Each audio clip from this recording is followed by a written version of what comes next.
আনার সময় আমি স্পেশাল মাটন বিরিয়ানি আনাবো, খাবো না, খেতে পারবো না, কিন্তু আনাই। ওই যে রেখে দিলাম ওটাই আমার শান্তি, যে এক পিস মাটন আর একটা এক্সট্রা আলু দিয়ে আনানো হয়, যে এক প্লেট বিরিয়ানি তার মানে থেকে গেল, ওইটা বাসি হবে, ওটা খাবো পরের দিন। ওই শান্তিতে স্পেশাল মাটন বিরিয়ানি এনে যে আনাবো একবার, খাবো দুবার। ঠিক আছে, তো এবারে যেটা করতে হবে, সিঙ্গেল মাটন বিরিয়ানি এনে দুবার খেতে হবে, তাহলে খেতে পারো। ও আচ্ছা, কাম ইন। হ্যালো। হ্যালো। ও মা, এ কি এখন কি খাওয়া হচ্ছে? কেন খাওয়া হচ্ছে? এখন খাওয়া হচ্ছে তার কারণ আমি একটা ডায়েট শুরু করেছি। সেটা বেসিক্যালি ডায়েটের নাম কি? ডায়েট ঠিক ওরকম ভাবে না, বেসিক্যালি আমি একটা ফাস্টিং শুরু করেছি, ইন্টারমিটেন্ট ফাস্টিং, যেটা সে কি? আচ্ছা, হ্যাঁ হ্যাঁ, এটা সবাই বলিনি। হ্যাঁ, জানে। হুম। বিষয়টা কি, বিষয়টা হচ্ছে যে একটা পার্টিকুলার উইন্ডো থাকে খাবার, সেই তার মধ্যে খেতে হয়, আর বাকি সময়টা ফাস্ট করতে হয়। তো আমি সেই জিনিসটা শুরু করেছি, তাই আমাকে সন্ধ্যা 7:30টাতে ডিনার করে নিতে হচ্ছে, যাতে আমি কালকে বেশি বেলা অব্দি না খেয়ে না থাকি। বেসিক্যালি আবার কখন খেতে পাবো সেই জন্য এখন খেয়ে নিচ্ছি। ও মা, সে কি? বাবুর মা ইন্টারমিটেন্ট ফাস্টিং এ চলে যাচ্ছে, এই কি কাণ্ড! না, যেটা হয়েছিল, বাবুর মা থাকাকালীন যেহেতু আমি ওজন কমাইনি, এবার দেখো ওজন কমানোটা আমার কাছে কখনোই ভীষণ নেসেসারি নয় যদি না আমার ফিজিক্যাল কোনো প্রবলেম হয়, এটা আমি বারবার বলেছি। এবং দেখতে শুনতে কেমন লাগছে এর সাথে ওজনের কোনো সম্পর্ক নেই, ঠিক আছে। এবং আমি যে ওয়েটেই থাকি, যেমনই থাকি, আমি সবসময় চেষ্টা করব চার্মিং থাকতে, ভালো থাকতে, মেন্টাল হেলথ ভালো রাখতে, সেই চেষ্টাটাই করে চলেছি। এখন আমার একটা দুটো একটু শারীরিক পরিবর্তনের দরকার হয়ে পড়েছে ফর মেডিকেল রিজনস, তার জন্য আমি ভেবেছি যে, আর দেখো ওজন ওজন বাড়ালেও আমাকে তো বুঝতে হবে যে কোনটার পরে এটা মারাত্মক হয়ে যেতে পারে, শুধুমাত্র হেলথের কারণে, তার সাথে no connection of fashion or how I look. তো সেইটার জন্যই আরো, তুই দেখতেই পাচ্ছিস যে আমি চিকেন আর খুব ভীষণ কম তেল দেওয়া একটা আটার পরোটা খাচ্ছি। আচ্ছা, ওই যে শেকা পরোটা যেটা বলে, তাই তো? টাকা পরোটা। হুম। আর এই চিকেনটা দেখতে খুব ডেলিশিয়াস, কারণ আমার মা ভীষণ ভালো রান্না করেন, কিন্তু চিকেনটা অ্যাকচুয়ালি তেল নেই। দই দিয়ে? চিকেনটা প্রচুর দই দিয়ে ম্যারিনেট করা ছিল, ফলে যখনই ওটা পড়েছে কড়াইতে, ও নিজে নিজেই অয়েল বের করেছে, যদিও তার মানে এই না যে ওই অয়েলগুলো আমি খাবো। উম, এই জন্য ইন্টারমিটেন্ট ডায়েট আর কি। ও, বুঝলাম, এই হচ্ছে গিয়ে ঠিক আছে, কারণ। একটু একটু ফিট থাকবো তার জন্য। ইটস গুড, আমরা একটু নতুন ভাবে, নতুন রূপে দেখবো। হুম। ওয়েট লসও হয়ে যাবে ফাস্ট। ইন্টারভিউ তো খুব ফাস্ট রিপ্লাই, মানে রিপ্লাই দিয়ে ফেলে। না, আমাকে রিপ্লাই দেয় না রে ফার্স্ট, আমার ভীষণ রিজিড ফ্যাট। আর আমার ফ্যাট এই জন্য যে আমি খেতে ভালোবাসি, আমি খাই, আমার কোনো লজ্জা নেই এটা বলতে।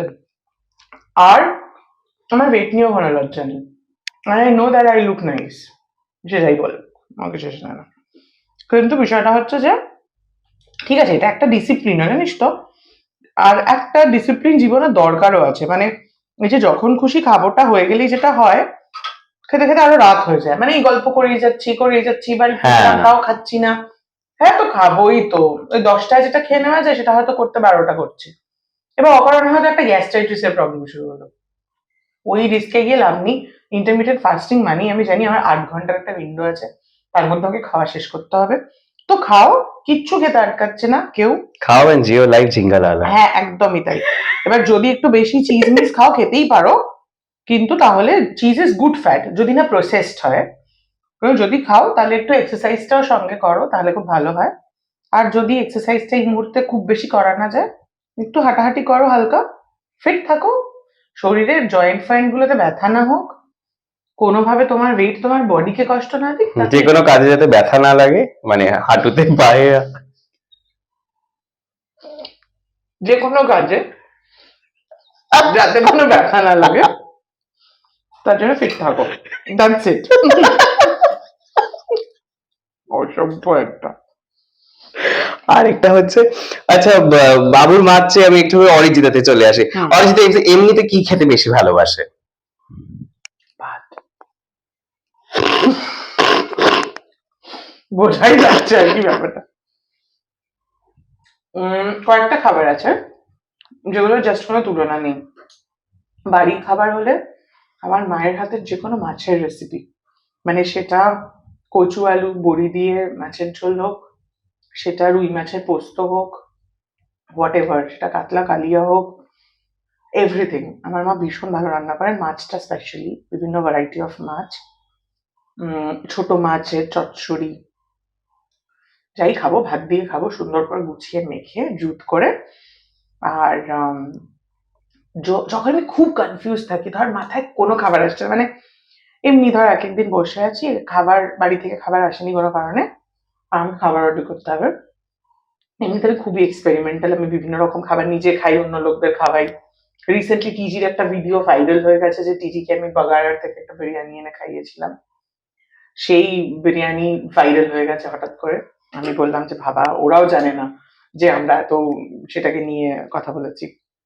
তো যাই হোক, বাট যখন আমি দেখি যে কিছু এক একদিন হয় না, দেখবি ভাবতেই পারছিস না কি খাবি, মানে এই পাস্তা না থাক, অমুক না থাক, স্যান্ডউইচ ইচ্ছে হচ্ছে না, মানে সবেতেই মন বলছে না। একটা জিনিস জানি, যেদিন ওটা হয়, মানে ধর অন্তত 15টা অপশন চেক আউট করা হয়ে গেছে এবং কিছু মনে ধরছে না, সেদিন লাস্ট মানে 2টো বাজতে যায়, লাঞ্চ ব্রেকের আগে খাবার ঢোকাতেই হবে, নাহলে কিছুতেই টাইমলি খেতে পারবো না। সেদিন জাস্ট চোখ বন্ধ করে মন মাথা দুজনকেই শান্ত করার জন্য যেটা করি, সেটা আমার মাছের বিরিয়ানি।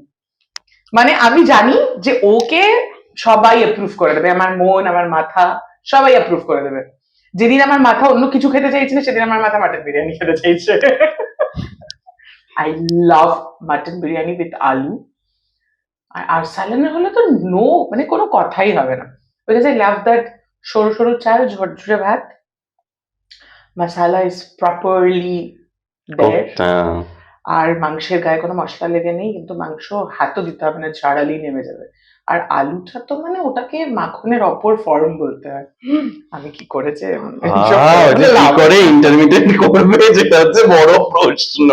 ইন্টারমিডিয়েট একটা কতদিন হলো এটা হয়তো হচ্ছে? দিন 3-4। আচ্ছা ঠিক আছে, সবে শুরু করেছি। কিন্তু ইন্টারমিডিয়েট একটা মজা আছে, মজাটা এরকম, তুই যদি একটু কম খেতে পারিস, মানে 1 প্লেট মাটন বিরিয়ানির সাথে দিলাম স্পেশাল মাটন বিরিয়ানি, তাহলে চাপ আছে। ওটা এমনিও পারি না আমরা, প্রচুর যা খেতে।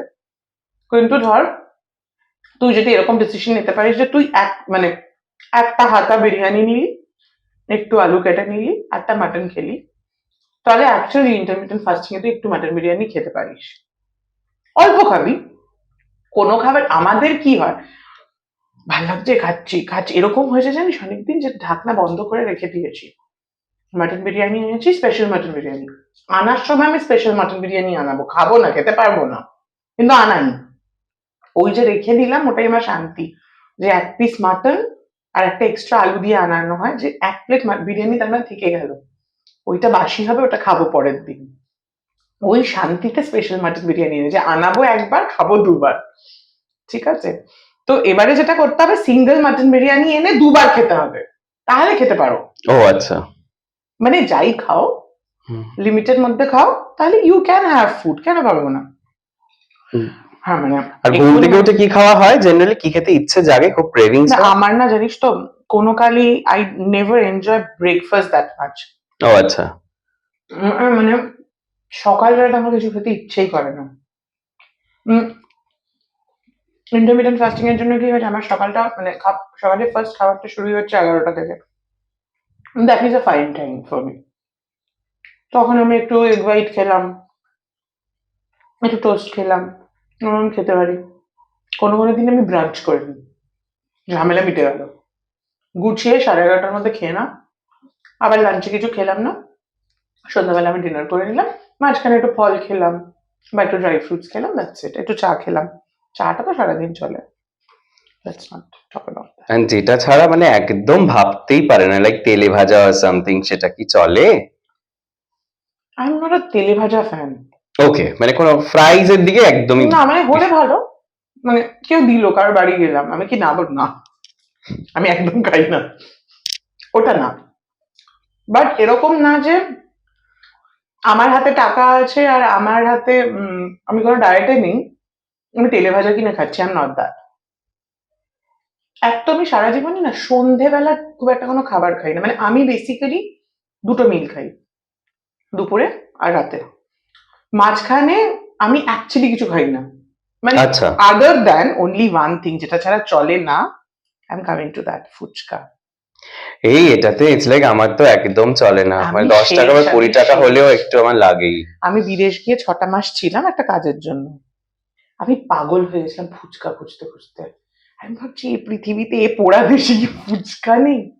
এবং ফুচকা যদি কোনো ফুচকাওয়ালা ভালো মাখে, আমি তার fan. I love phuchka like anything. I can eat phuchka anytime, phuchka is an anywhere. Addiction, hmm and hmm. Specially আলুর এই গন্ধটা যখন দেবে উপরে এক্স্যাক্টলি, মানে মশলা। তুই আমাকে যদি প্রচন্ড পেট ভরিয়ে না খাইয়ে দিস, আমি আফটার ডিনারও ফুচকা খেতে পারি। আমিও। Phuchka like anywhere any time. ও হাই ফাই। Hi hi. তো ফুচকাটা সত্যি খুব মানে, একমাত্র একটা জিনিসই সন্ধ্যাবেলা মাঝে মধ্যেই আমি খেয়ে ফেলি, দ্যাট ইজ ফুচকা। কমই খাই, 10টা মতন খাই খুব বেশি হলে, নাহলে খান পাঁচেক খেয়ে থেমে যাই। কিন্তু খেতে আছে ওটা আমার, হ্যাঁ ওটা একটা আমারও লাগে, ওই ওটা বিষয়টা লাগে, একটা লাগে। ওটা একটু লাগে। ওই ওই জিনিসটা আমি জানি না আমি ইন্টারমিডিয়েটে কি করে করতে পারবো। আমার ধারণা যেদিনকে আমি ফুচকা খাবো সেদিনকে আমাকে ডিনার করতে হবে না, আমি একটু বেশি করে ফুচকা খেয়ে নেবো বরং। আর মানে খাবারের মধ্যে যেটা একদম না না, মানে অরিজিতা জাস্ট দু চোখে দেখতে পারে, বাট ঠিক আছে দিল, চলো ঠিক খাই। আছে, দিলেও খাবো না যেটা হ্যাঁ মানে ওই আর কি পাকা পেঁপে। দিলে। পাকা আমার পেঁপে, পেঁপেটাই অপছন্দের। পুরো কাঁচা পেঁপে। পেঁপে আই লাভ। কাঁচা পেঁপের ছোলা দিয়ে আলু দিয়ে একটা পেঁপের ডালনা হয়, একটু ঘি গরম মশলা পড়ে, খুব সুন্দর বানায় আমার মা। আই লাভ দ্যাট কাঁচা পেঁপে, আই লাভ কাঁচা পেঁপে আদারওয়াইজ, মানে তুই কাঁচা পেঁপের মানে র পাপায়া স্যালাড যেটা, আই লাভ দ্যাট। পেঁপে পেকে গেলেই আমার একটা, পেঁপে পাকলে আমার ধারে কাছে এসো না, আমি পাখি নই যে পাকা পেঁপে খাবো। এটা দারুণ ছিল টাং টুইস্টার। হ্যাঁ, আর এর মধ্যে পেঁপে তো না হয় গেল, আর খাবো না। হ্যাঁ দুধ, আচ্ছা রেড মিল্ক, ওকে। গরম দুধ হলে আরই খাবো না। ঠান্ডা হলে তাও মানে চলে যাবে। পয়সা দিলে, মানে শুটিং এর পারপাসে, মাই ল্যাঙ্গুয়েজ, তোকে মানে না ওটা পয়সা দিলেও খাবো না। পয়সা দিলে ঠান্ডা দুধ খেতে পারি, এটা শুটিং এ খুব দরকার। তাও আমি কিরকম চিট করি জানিস তো, আমার একটা নাটকে থাকতো যে আমাদের দুধ খেতে হবে 1 গ্লাস, খেতেই হবে ওটা। আমি বলতাম কি আমুলের লাস্সি নিয়ে এসো বা ছাঁচ নিয়ে এসো, হ্যাঁ ওটা বাইরে বোঝা যাবে, থেকে হ্যাঁ দুধের মতনই লাগতো, রাইট। ওটা খেতাম। তো দুধ একদম পছন্দ করি না। দুধের প্রোডাক্টস আই লাভ, দই আই লাভ, ছানা, পনির, চিজ, বাটার, ঘি, I love all of that. দুধ না, নট দ্যাট র ফর্ম। সো দুধ, পাকা পেঁপে, আর কি এক্সপেরিমেন্টাল ফুডের মধ্যে স্কুইড খাই, কিন্তু অক্টোপাস কখনো খাবো না। হ্যাঁ, এটা ইরি ফিলিং হয় অক্টোপাসটা ভাবলেই। আমি আচ্ছা কোনোদিন ওর খাবারে ট্রাই করিনি, I have a problem with the জিনিসটা। নড়াচড়া করলে। তারপর শুনেছি আমি বন্ধু বান্ধবের মুখে ভেরি চিউই, হ্যাঁ calamari is not that chewy, so I can have calamari. Squid even Squid, ওটাও হ্যাঁ। খুব চিরি। হুম, not that free নাকি, তো ঠিক আছে, that's fine, but not that octopus thing. আমি একটা জায়গার নাম বলে দেবো, ওখানে গিয়ে ক্রাঞ্চি অক্টোপাস খেও, না না, আমি অসাধারণ খেতে হচ্ছে। ক্রাঞ্চি বয়েলড কোনো ফর্মেই আমি অক্টোপাসটা খেতে ও পারি মা, না। বাবা বাবা ভর্তি। বড়দিগ, হ্যাঁ, ও মা, আমি এটা একটা বিশাল কি কাজ আফটার। শপিং এ গেছিলাম, শপিং এ, ফুটপাথের শপিং। এই আমি ওটা নিয়ে একটা স্টোরি করবো, ঠিক আছে? হ্যাঁ, এটা খুব ভালো গল্প। ওর ওর ফুটপাথের শপিং না, ওর সকালের সবজি বাজার নিয়ে করবি, আমি বলে দিচ্ছি। কারণ মাছ আর শপিং, মাছ আর সবজি, ও কানকোটিপে মাছ কেনার বাঙালি। ওর সকালবেলা, ওর সকাল 8টাতে কল টাইম থাকলে ও ভোর 6টায় বাজার যাবে, ও সেই বাঙালি। ও নিজে হাতে মানে হারা ভরা সবজি বাজার, সবুজে সবুজ, সেই বাজারে ও যাবে, কিনবে, শেষ হয়ে গেছে। বদ্দি তুই খেয়ে এসছিস, আমার জন্য কিছু নিয়ে আসিস না। আর একটু সকালবেলা যখন আনলাম নিয়ে এলাম বল। আপনাদেরকে বলছি ভিউয়ার্স, ওর চলছে ডায়েট, আমি সবে ঢুকেছি, একটা দুর্বল চিত্ত মানুষ যে খাবার দেখলেই গলে যায়। ও বঙ্গশ্রী থেকে এতগুলো কড়া ভাজা ছোট পান্তু ছোট কালোজাম নিয়ে এসছে। ভারী অন্যায়, ভারী অন্যায়, তাও আবার কমরেড ও আমার এখন। সত্যি তাই, ভারী ওর অন্যায়। আমার দুজনেরই ইন্টারমিডিয়েট চলছে, জানি। তারপরে ও এটা করেছে আমার সাথে। আমি কত ইগনোর করবো, আমি খেয়েছি দুটো। এবং আমি যেহেতু মানে একদম এইটুকু সাইজ মানে নিকুতিরই কালো জামফল। চানাচুরটা খালি দাও, হাটিয়া বাজার চানাচুর। না, বাদাম খেয়েছি ওখান থেকে। আচ্ছা, বেশ, এবার এখানটা ইন্টারমিডিয়েন্ট ফাস্টিং খাওয়া দাওয়া সব নিয়ে আজকে বেশ অনেকক্ষণ জমজমাট আসর হলো একটা অরিজিতার সঙ্গে। প্লিজ ওয়ালের যারা ভিউয়ার্স রয়েছে তাদের জন্য অরিজিতা প্লিজ কিছু ওয়ালের ভিউয়ার্সরা আপনারা প্রত্যেকে সুস্থ থাকুন, ফিট থাকুন, আর কিন্তু এই সমস্ত নিয়ে ভাববেন না চেহারা কেমন হয়ে যাচ্ছে তার জন্য ফ্যাশনকে কম্প্রোমাইজ করবেন না। যা ইচ্ছা হয় মন খুলে পড়ুন এবং পুজোয় মায়ের আরাধনা করুন। আর হ্যাঁ, যদি আপনাদের এই ধরনের নিউজ আর গসিপস আর প্রচুর প্রচুর মজার আড্ডা ভালো লাগে তাহলে অবশ্যই ফলো করুন ওয়ালকে।